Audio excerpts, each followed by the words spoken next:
Happy 2024. Can you believe it's been 4 years since the pandemic card boom? Think of where I was 4 years ago. I'll be honest, 4 years ago, I was very bullish going to the hobby. I think Luca was just starting to take off. I remember I was able to buy the retail green boxes for like $60 from a friend of mine in Canada who would rip and ship. He wasn't selling you the sealed boxes, he'd rip and ship them for you.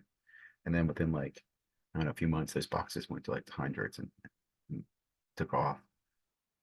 Um, Before that, I think back, 4 years prior to that, 2016, which is probably 15 going into 16, right? Um, Hobby was brand new to me. I had no idea of hobby community at all. And what I mean by that is my hobby community was my kids. We would hit retail locations, retail stores, and I'm trying to think, when did we get into breaks? I think breaks came in 2016. I think 2015 was just retail. Excalibur was a hot one. Prism and Excalibur for my kids. Excalibur was an amazing product, man. It was just fun. It was in retail, $35. Little patches and autographs and players and knights and like just numbered. I remember getting these cards. I had the regulars, I had these ones with numbers on them. Like, why do these have numbers on them?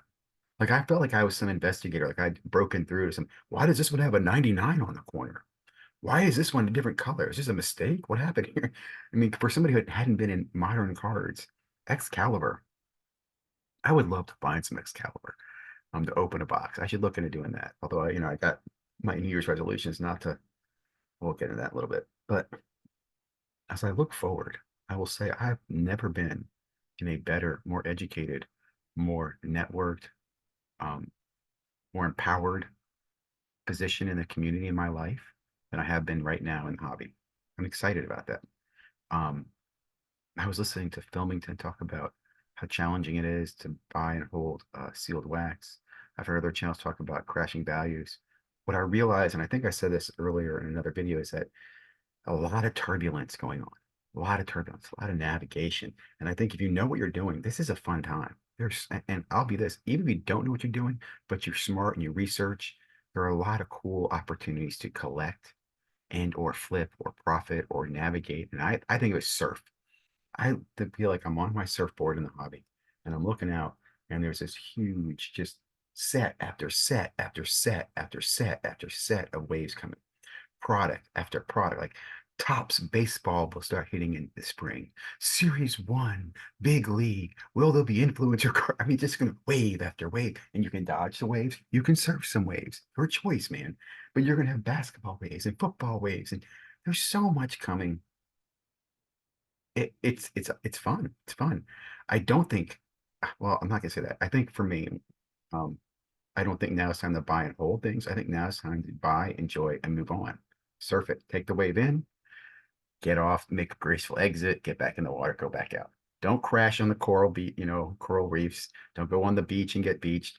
Enjoy it. So for me, 2024 is all about breaking, right? I think I've talked about this. I have a little nest egg of collectibles from last year's, but mainly boxes that I purchased.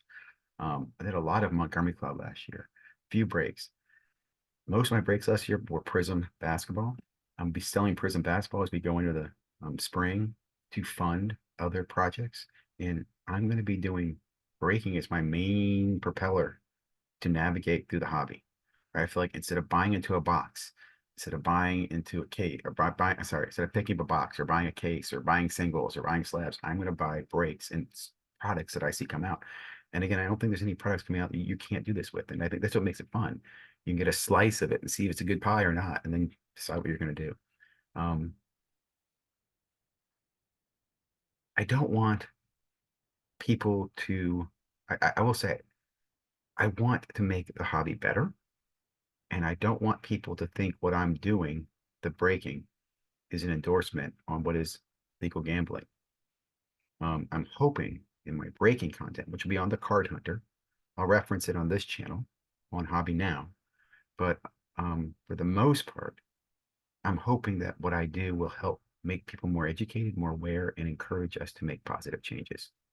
Right? I've always been for a better hobby, not a bigger, not a more lucrative, not I get more, but a community that we make it better. And because there's so many wonderful things about it, there really are so many different aspects. I could give you hours of content on different things that I see in the hobby I think are good, right? But I could also give you equally negative content, and we can make it better. I think we have made it better. Let me also say this too. When I look back at those last 4, 8 years, the hobby's a lot better today than it ever has been. There really is more visibility. I think there's more security. There is more going on, but I think we're working together to fight it. So, as I continue on with what I wanted to talk on this video, I have really felt like for the first time as a content creator, I've figured out my zen, where I want to be, what I want to do. I'm going to focus on Hobby Now, the channel and the podcast weekly right now. Looks like it's dropping Wednesday nights. That could change, but right now it's once a week, Wednesday nights, Hobby Now. I talk about what I'm seeing in other hobby content. I give my opinions on hobby news, and I give a little brief thing on what I'm doing in hobby. That's the focus of it. Sometimes it's kind of good, bad, ugly of the week. What's going good in the hobby? What's going bad in the hobby? Um, I don't know if I would ever open that up to interviews. I think not, because I like the podcast format. I might do some other interviews on the side, but we'll see. Because I like the audience this channel has at 2,000 subscribers. Um, but I'm hoping that two things. I I want to be consistent. I want to see myself do better, and grow the channel. I've been stagnant for the last year, which is bad to me. I don't really care much about subscribers, but honestly, my subscriber count has not moved much at all in the last year. It hasn't, I haven't lost a lot or gained a lot. I lose some, I gain some. I lose some, I gain. I'm like a freaking boop, boop, boop, boop, boop, boop, boop. And I don't let it drive my content, um, because I appreciate those people who do listen. I think what I love about my content is I know I'm reaching the minds of the people I want to reach. If that makes sense. If I can influence one of the influencers, that's like a butter. I'm like a butterfly. Boop, boop, boop, boop. There are other larger hurricanes that I love to boop, boop, boop, boop, wave into. So I'm going to work on growing the content. I talked about this last year, investing in some marketing, working on the algorithm. I haven't done any of that. I don't know if I'm going to do it this year. We'll see. I got so many things going on. I mean, this hobby stuff to me is a breakaway. When I hang this up and I walk out the store, I am living in a world of activity. It's activity, man. Um, the card hunter. So Hobby Now will be on this channel primarily. Probably a few interviews will be dropped in here and there. I'll keep doing shorts, little opinions, ideas I get, thoughts I have. I appreciate everybody's support. Really do. Hoping to get off a few people's block list this year. Maybe we'll get the algorithm to start liking me again. I really feel like I'm on too many people block lists, and that's why my algorithm is like, keep Ziggy down, keep ZiggyNo down. I've also changed my name a ton of times. I will say I've completed 1 full year with the name ZiggyNo. I'm going to keep it as that. I think I'm branding ZiggyNo, and I like that. It gives me an opportunity to grow in the future should this sports card thing just crash. Maybe I'll be ZiggyNo doing crypto. Um, Last I'll talk about is the card hunter. I'm super excited about the card hunter. As I mentioned before, I keep saying the correct word.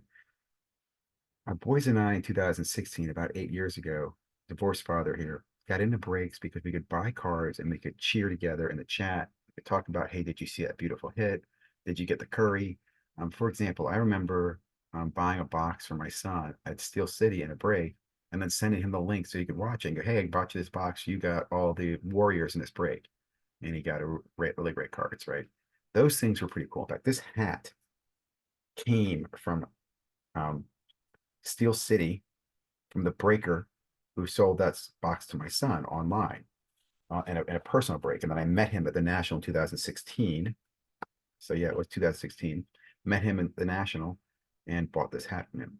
Had this hat for 8 years now. Dirty, ugly hat. Anyway, my point is I can see some wonderful positive things about breaking. I really can. The father-son experience, remotely sharing stuff, chasing stuff. I really, really want breaking to be regulated. That can be self or government, but it needs some framework. It needs some guidelines. It needs some rules. And Fanatics has the ability to control the product. They can control out of the rules through some self-regulation. If not, I'm hoping, again, the card hunter will educate people more on what I look at as the fun and safe side of breaking. If anybody's watching this and gets this far and has any ideas or suggestions on how we do that, and I mean, and I'll tell you who should be talking to me. The breakers should be, the people spending money on breaks, even the people who don't like breaks or breaking should be thinking of ideas that we can do to improve this, right? Because it is a critical part of the hobby. Even the vintage guys, breaking propels so much business for the local card store, the online store, for the manufacturer. It trickles down. I can't see it going away. I cannot. I cannot see it going away. I just can't. Um, so how do we fix it? How do we regulate it? I'd like to make a video if I can get enough interest, kind of a message to fanatics. Michael Rubin, please do this. I'd like to volunteer time as a consumer to give feedback on what good breaking is. And I'd even like to hear breakers tell me what's right and wrong. Like, I don't like the wheel of death bullshit. Tell me why you do it. Right. I got really upset with Mojo Breaks for using it. And I used Mojo Breaks the other day and breaks. But I think we can do better. And I think I'm hoping that what I'm going to do in Card Hunter will get people's interest in breaking so we can make the right changes we need to make. So anyway, 2004. I hope you guys have a great, great 2004. Be safe. World's chaotic. A lot of stuff going on in the world, health-wise. Be safe. Hug your significant others, your family. Tell them you love them. Have fun. Golden rule. Treat those the way you want to be treated. Like, comment, subscribe.